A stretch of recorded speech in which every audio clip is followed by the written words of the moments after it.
Well, hello. We are here at e-Ateliers, the art fair in São Paulo, and I am with my very dear friend Bel Borba. Thank you so much. Very dear friend at the gallery Acervo, which is a gallery from Bahia. Salvador de Bahia. Bahia. Yeah. See? And Bel Borba is also an artist from Salvador de Bahia. And now we are here to talk a little bit about what you are presenting on this solo show. Yeah. You are doing a solo show on this stand, booth. So tell me more, Bel. Okay. Hello, how are you? Great pleasure to be here with you. First, I have this rudder for about 12 years, 11 years. And for 11 years is not 2 weeks, right? I've been around with this rudder so many times, although each time I'm going up and down different studios. But one day I took a look at this rudder. I said, this could be a praying mantis. Une montre religieuse en français. Oui, oui, montre religieuse, magnifique. Then I thought, oh my God, could be, but I should make sure I could make a connection between this praying mantis and the ocean and the sea. But I thought a lot about that, and I said, no. I can use this prerogative of, as you say in Portuguese, those poetical license for creating and picking up permission, a poetic permission, a poetical lesson to put them together. The sea, the ocean, and the praying mantis, right? Because originally, when I used to use old boat pieces that became from the restoring procedure, I used to use the pieces that came from the boats. It's a special boat called Saveiros, and I used to use those pieces just as like a material. But now I need to make sure I'm paying a lot of attention and making sure I will raise everything that means this rudder related to the ocean.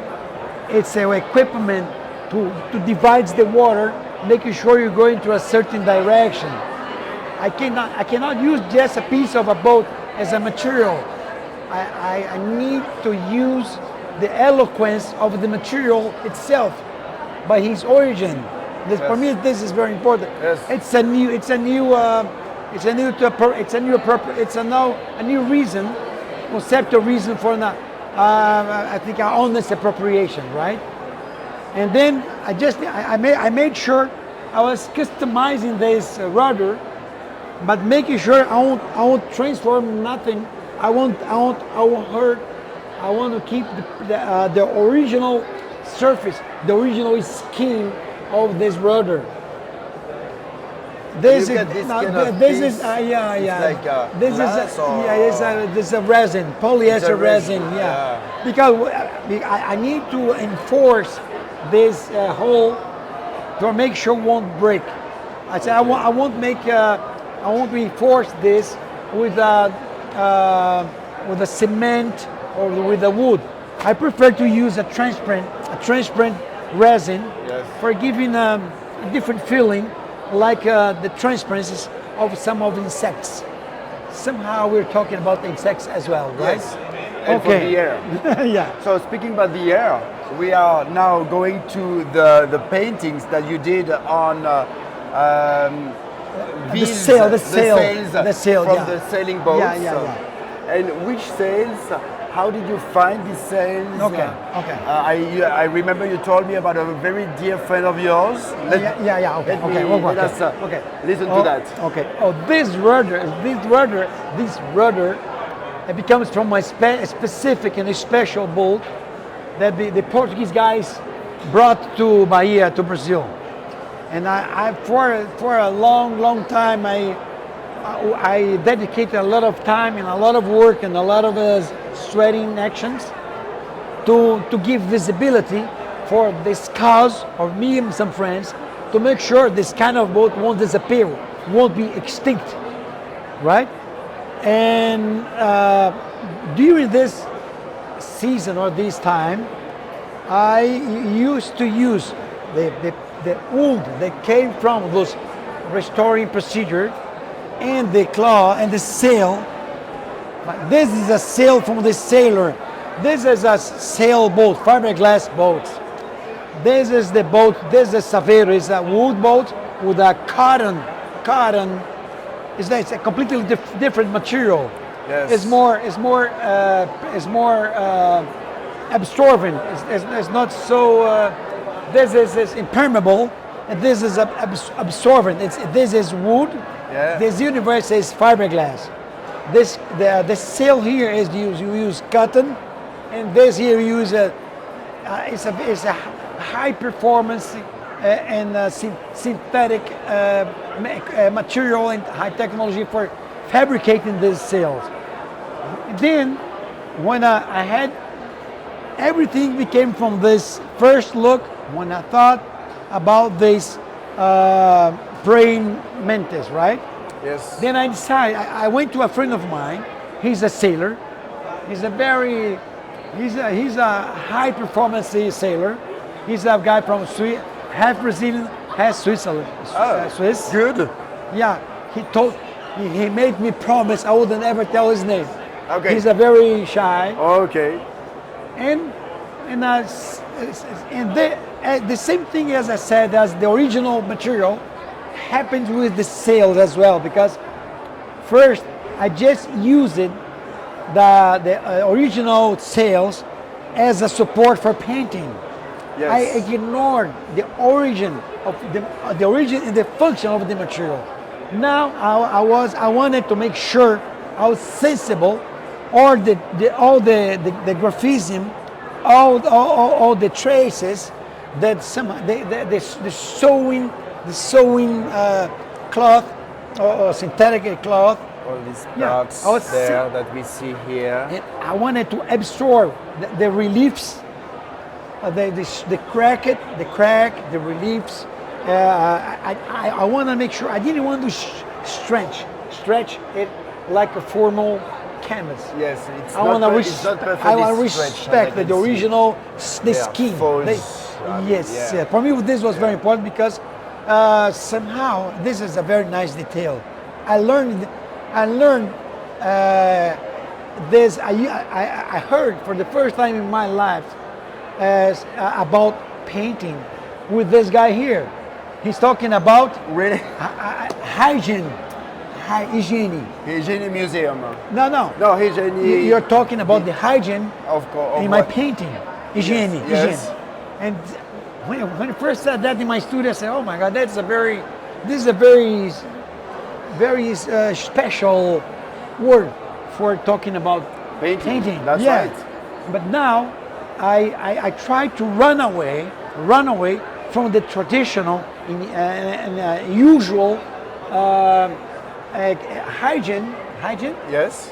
That all the graphic and geometric artists use, they're too clean. Yes, I want to make sure all the cracks or the sewing or the cuts of the painting details. I respect it. He's how to say in Portuguese? He's integrity. Integrity? Yeah. Integrity. Oh, thank you very much. Integrity. This is right. Now somehow everything here is about respecting all the defects. Yes. All the, whatever happened here is welcome. Even a drop of paint, even those fumes here. Yeah, the stains here. Yeah. I love that. Okay, there is a nice detail. When you're sailing against the wind, you have to go this and this, like this, and this and this, and somehow it's here. It's what we see here. That's right. That's the way we sail. No, for the people who know how to sail, you cannot go directly towards the wind. You have to make this kind of waves. I try to investigate any connection with the concept of my creation. Yes. And there's a reconfirmation. Yeah, it's a confirmation. Yes, And again, yeah. a new confirmation. Well, I think once you dive into a concept, Yeah. somehow you're prided. Oh, this surprises. Yes. Because when I first went to that, I never thought about this related to the sailing universe. Yes. That's beautiful. This really That's excites right. me. That's right. It's I'm quite a- a coincidence. Yeah. It's a coincidence, because when you say coincidence, sounds like some fortunately. Well, it's not fortunately. It's a coincidence. All My right. action and the fact. Yeah. And here's another detail: the boats used to use a lot of geometric stripes and squares in their fiberglass surface, right? Yes. Yes.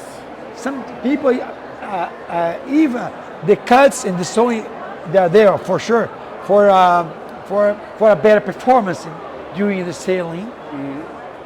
But even on this over the sail, they use geometric signs, geometric That is right. form as well. Yeah. And somehow one thing started calling another one. And this, I spent 100 days making this small collection here, and I'm so happy that somehow I learned how to be attentive to the signs. For me, it's very important. I think it's a new detail in my process of creating my own work. And Well, what it else? seems fantastic to me. It's, Thank you, it's thank you, really thank you, beautiful. thank For you. me, I know you work for more than 10 years, like, maybe 15 more, years maybe now. more, yeah. And I've been following it. We will say that Bel is a very polymorphic artist. Well, there's a book here. 50 years. 50 years of work. You can see it's like huge. And so there are so many things, so many ways that Bel Borba went into. And I've been amazed that you can renew yourself always with sculptures, installations. You can see installations all around the city of Salvador, and way more in Even longer, Brazil. even longer.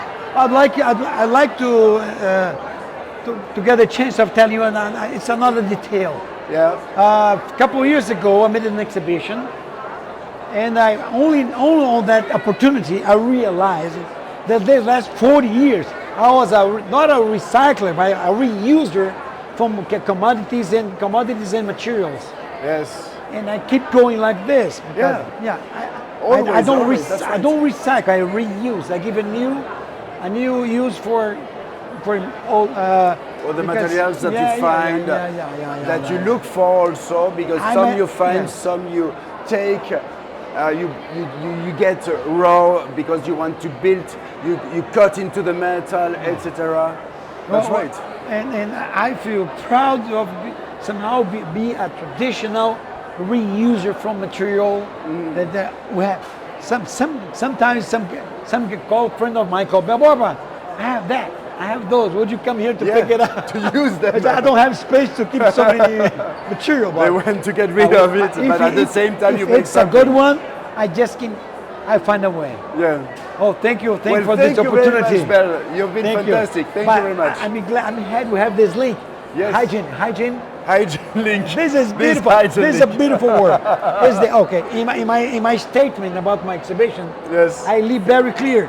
I don't use the classic and the traditional asepsy, hygiene that graphic artists or geometric artists used to use. Exactly. All the reliefs are welcome. Oh yes. When I see this. All the mosh. Como se diz em inglês? Mosh. The motions, the stains. Dirt, stains. Oh, thank you. Yes. Thank you. All the parts that I used, and here, if we go down, we see some parts that have been destroyed a little bit. Oh, like there also. Let's come there. Like here, see? I like this. I like this. All these little parts. Yeah, there's anatomy. There's I like it. There's reliefs. There's. Well, it's life. It's life. there's no makeups. That you respect. No makeups. You don't use No completely maquillage. new, No maquillage. Exactly. Well, thank you, Bel. Thank you. Thank you. Fantastic. Thank you. Thank you, guys. Thank you.